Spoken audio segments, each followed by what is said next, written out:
Quando nós olhamos para essa passagem, nós vemos a realidade que aquele povo estava vivendo naqueles dias de Elias. O povo que era o povo de Deus, que haviam sido escolhidos, chamados pelo Senhor, eles haviam abandonado ao Senhor. Na história, ao longo desse capítulo, nós vemos sobre um homem chamado Acabe, que era o rei de Israel, que era a autoridade maior sobre aquele povo, que se casou com uma mulher chamada Jezabel, e juntos eles davam continuidade à adoração a outros deuses, algo que era completamente contrário àquilo que Deus havia ensinado. E aquele momento, tudo aquilo tinha se tornado tão... os valores tinham se invertido tanto nos dias de Elias, que Elias, que era um servo de Deus, um homem que pregava a palavra de Deus, era chamado de perturbador de Israel. Vem comigo aí no capítulo 18, no versículo 16. 1 Reis 18, verso 16, que diz assim: Então foi Obadias encontrar-se com Acabe e lhe anunciou.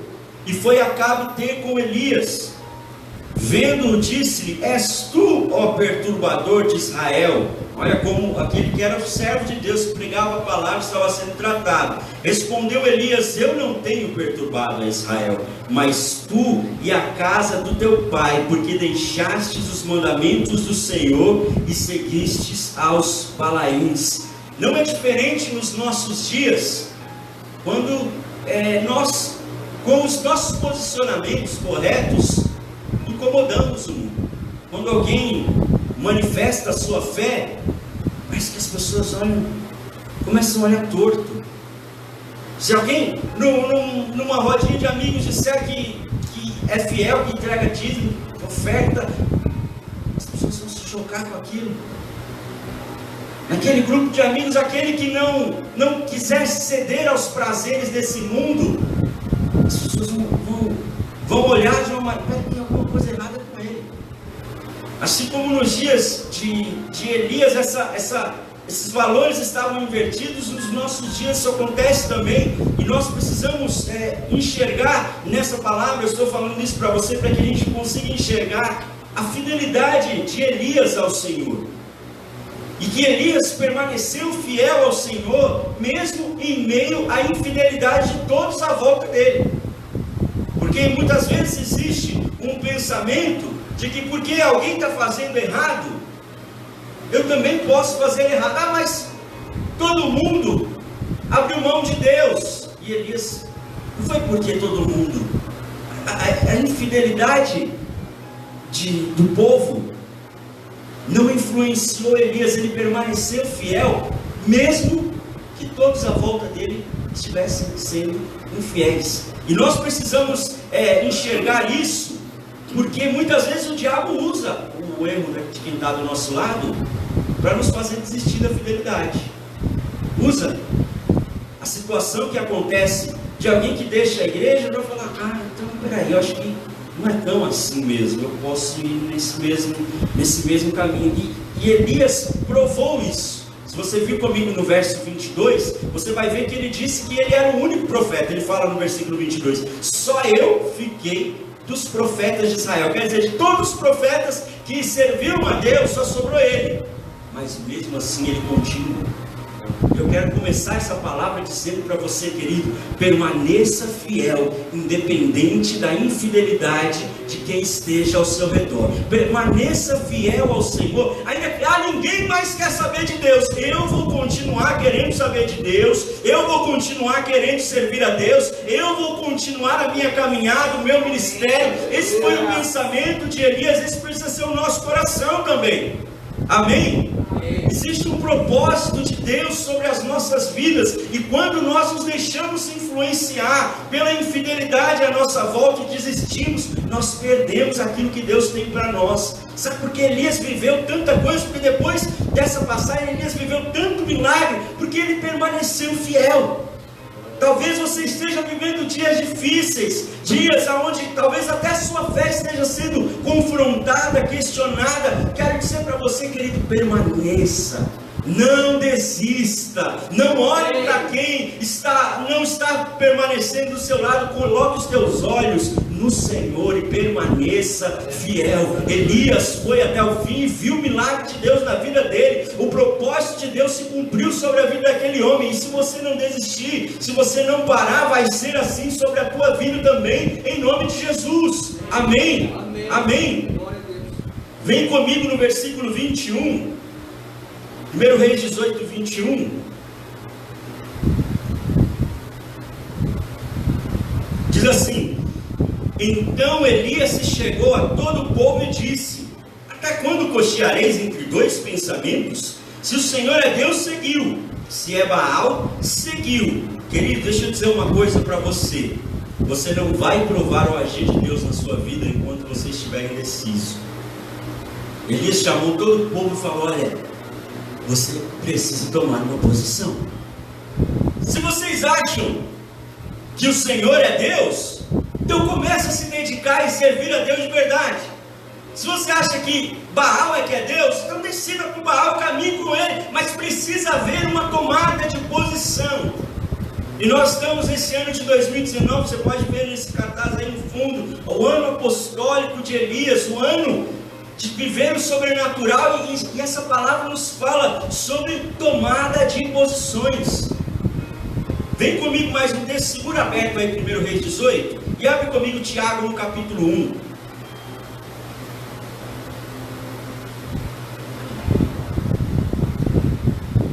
Não vamos conseguir experimentar os milagres do Senhor se nós estivermos indecisos em cima do mundo.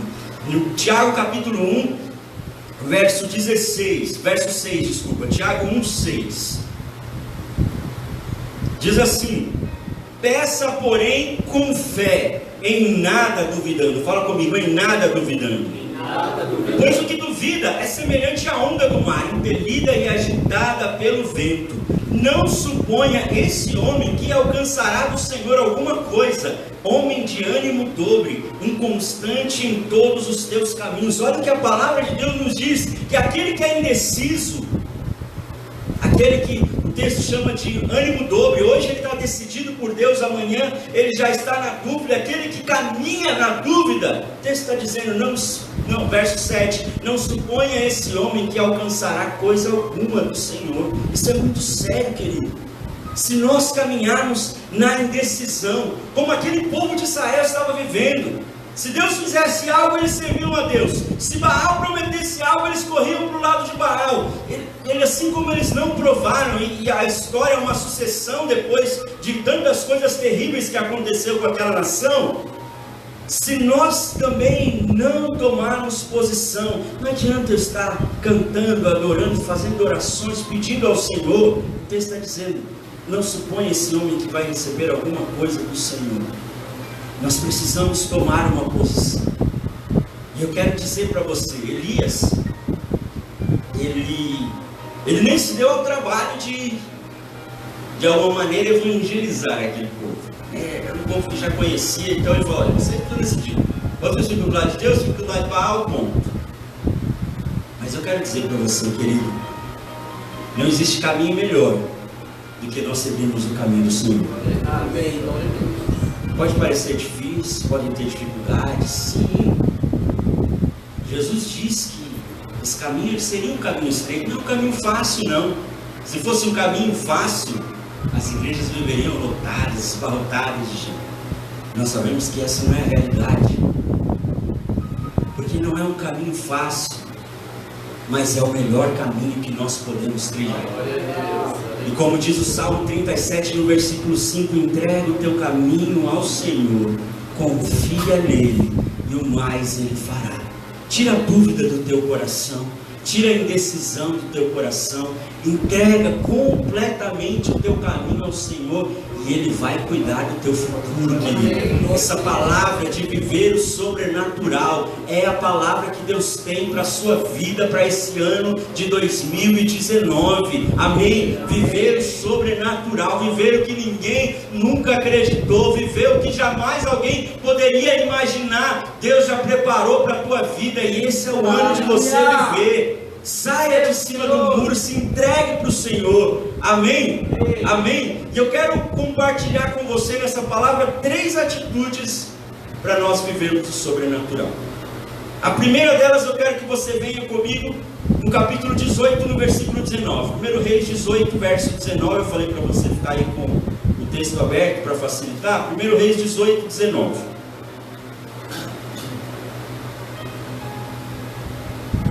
Elias disse assim: agora, pois, manda ajuntar a mim todo Israel no Monte Carmelo, como também os 450 profetas de Baal e os 400 profetas do poste ídolo que comem da mesa de Jezabel.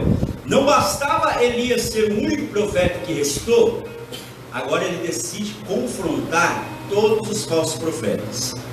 Geralmente a gente usa a expressão e falando, eram 450 profetas. Você vê aqui no texto que ele está falando de 850 falsos profetas.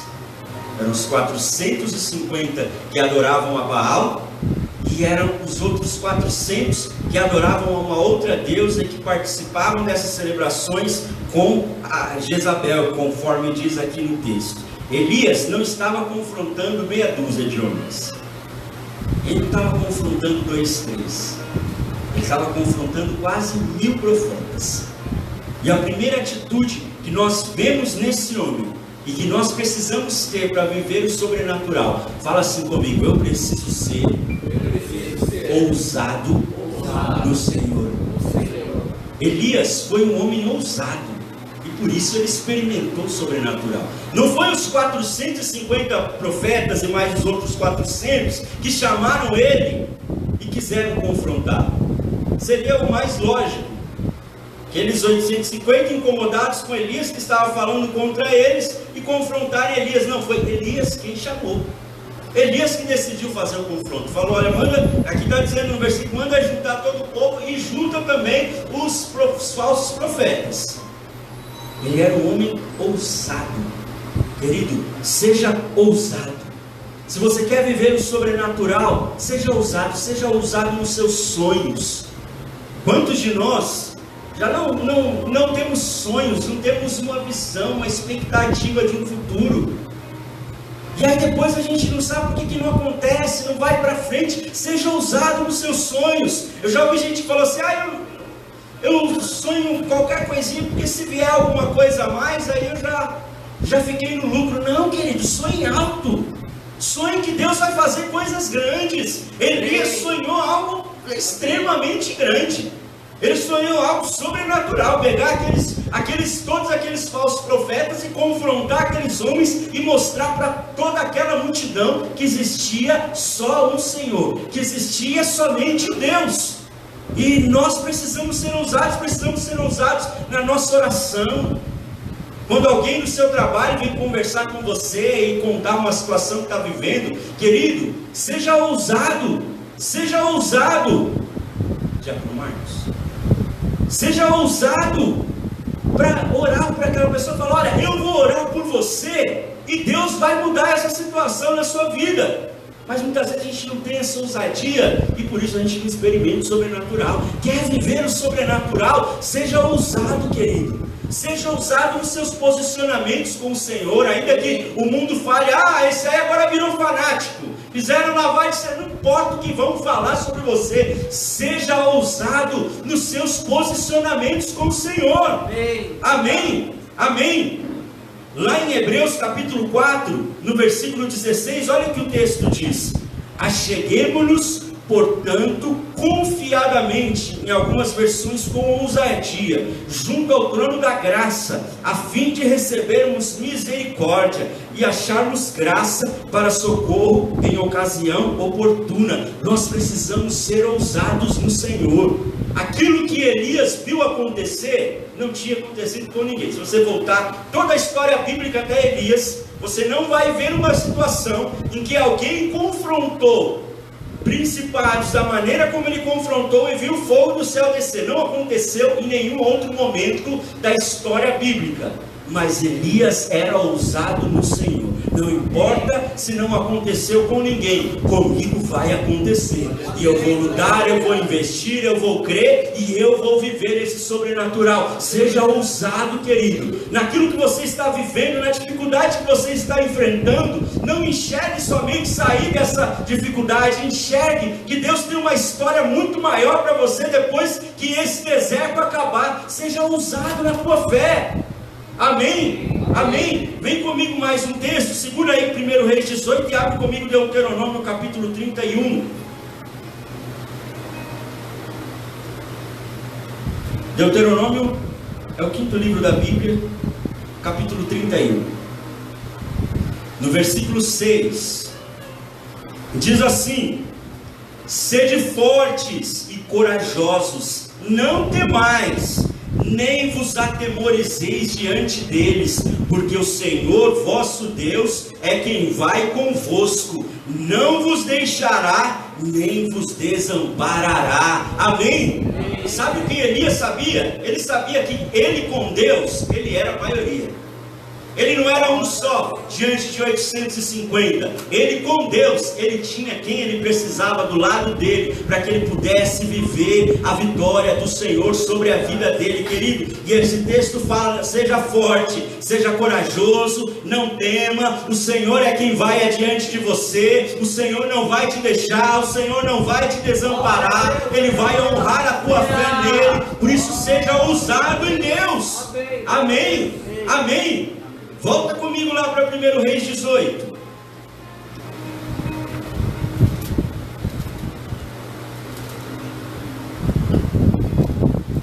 No versículo 25. 1 Reis 18, 25.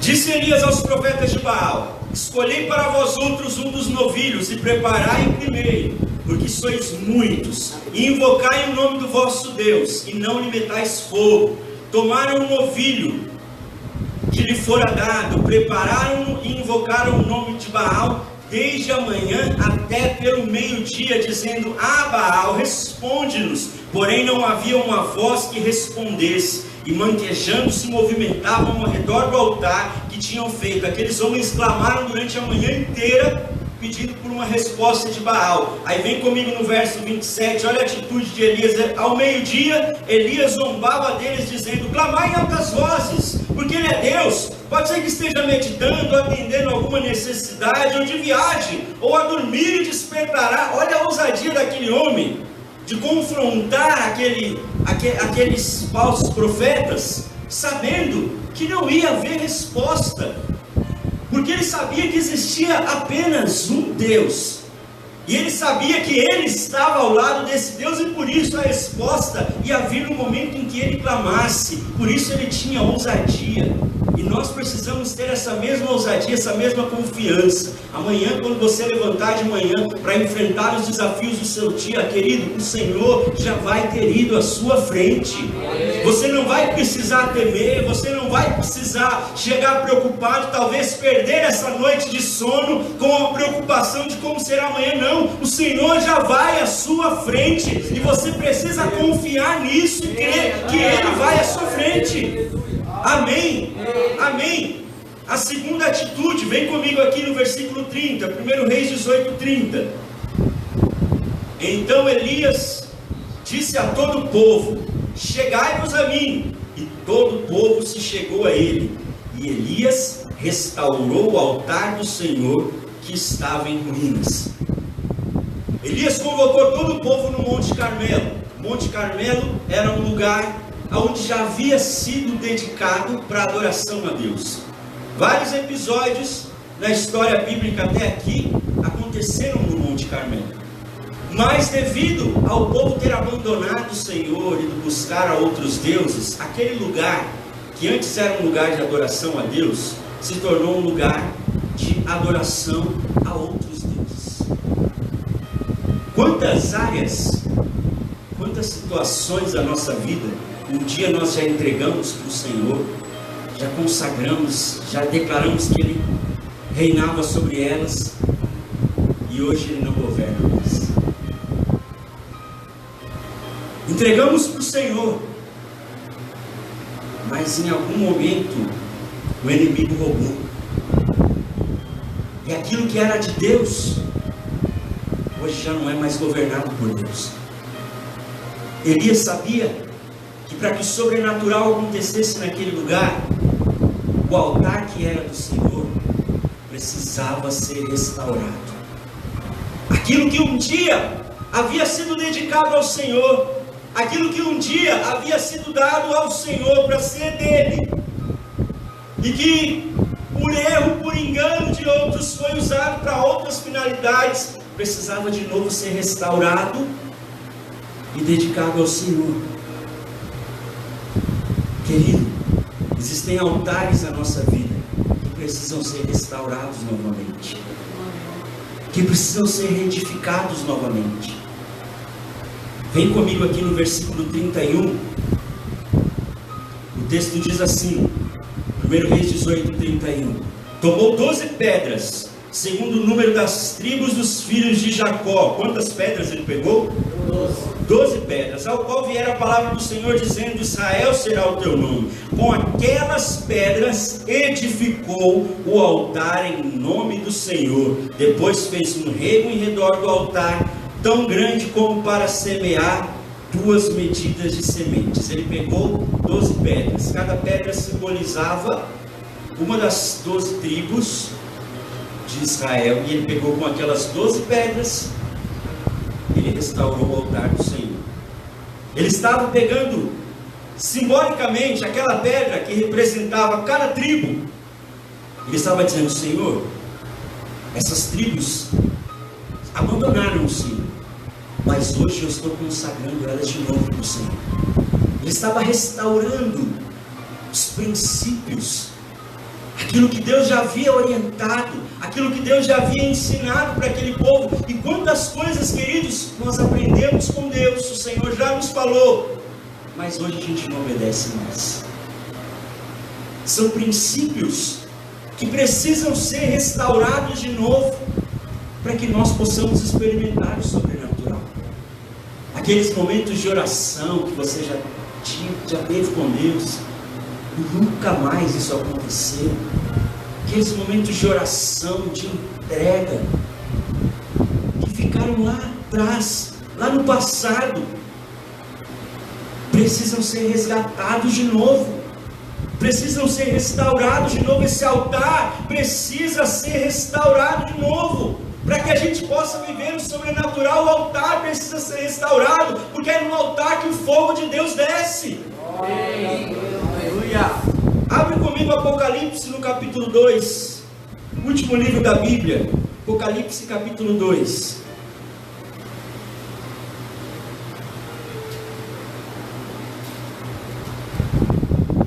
Apocalipse capítulo 2, no versículo 4. O Senhor diz à igreja: tenho porém contra ti, que abandonaste o teu primeiro amor. Lembra-te, pois, de onde caíste, arrepende-te, volta à prática das primeiras obras, e se não, venho a ti e moverei do seu lugar o teu candeeiro, caso não te arrependas. Assim como o Senhor olhou para uma igreja e disse isso, essa palavra continua viva para mim e para você.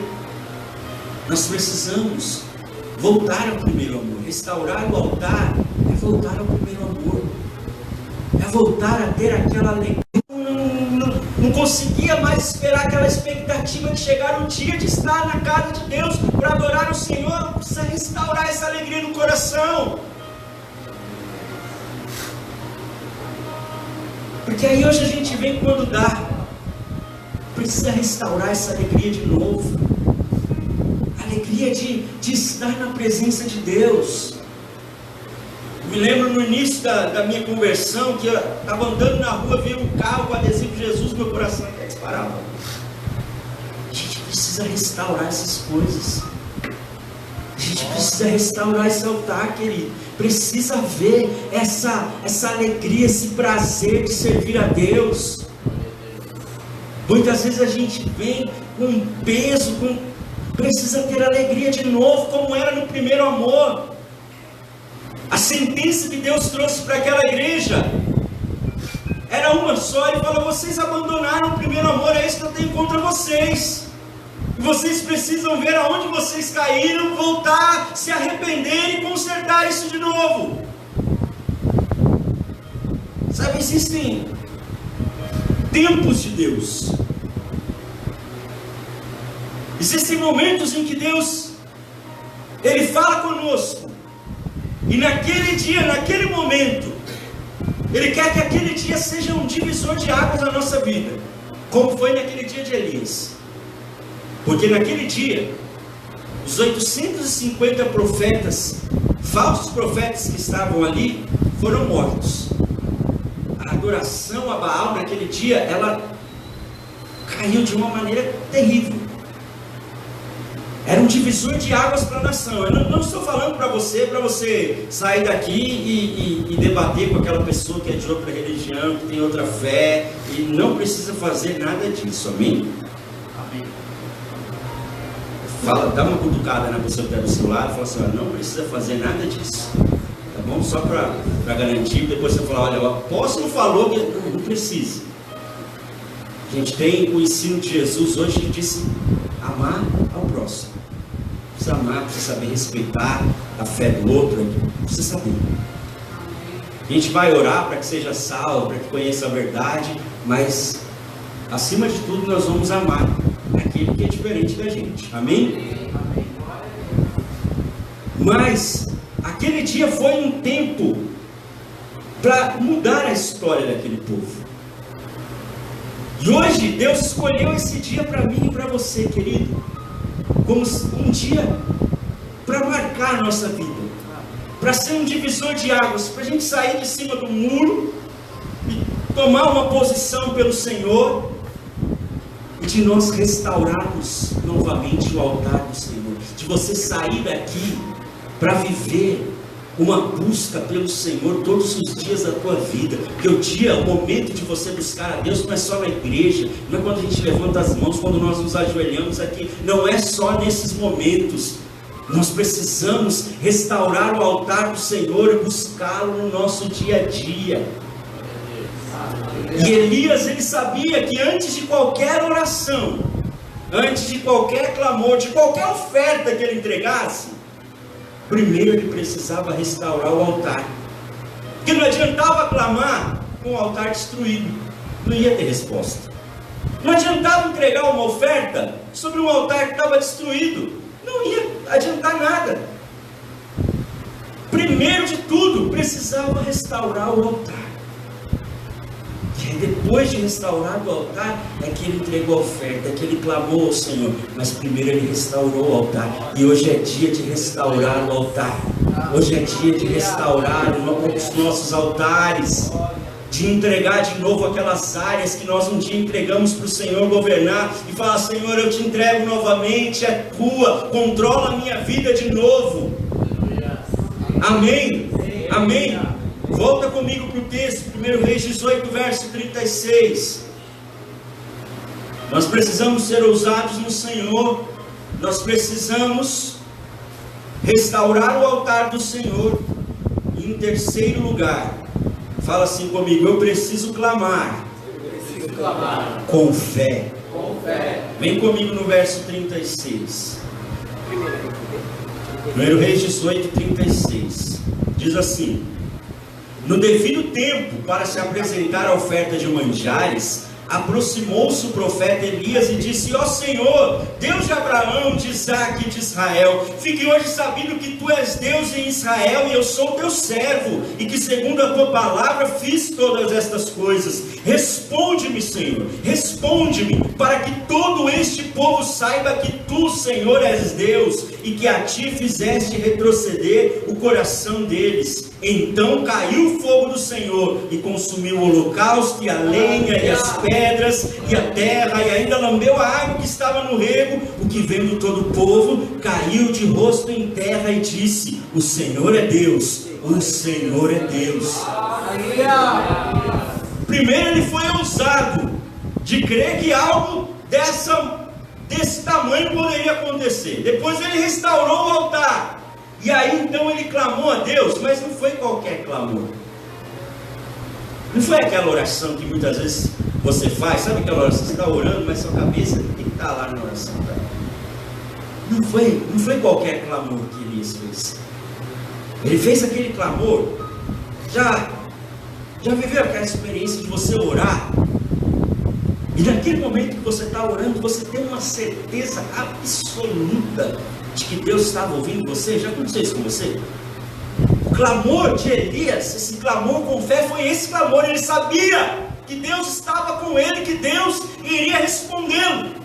E para nós vivermos o sobrenatural, nós precisamos desse clamor com fé. Nós precisamos fazer esse clamor crendo que Deus está nos ouvindo. Pode não acontecer no meu tempo, pode não acontecer da minha maneira, pode não acontecer na hora que eu queria que fosse, mas Deus vai me responder com fogo e eu vou viver o sobrenatural. Eu preciso clamar com fé.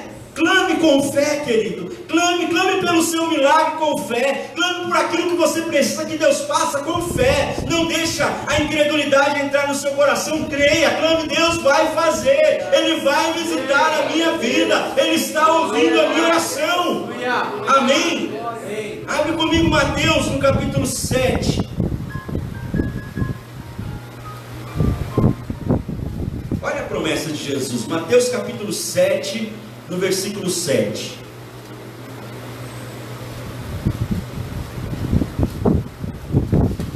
Mateus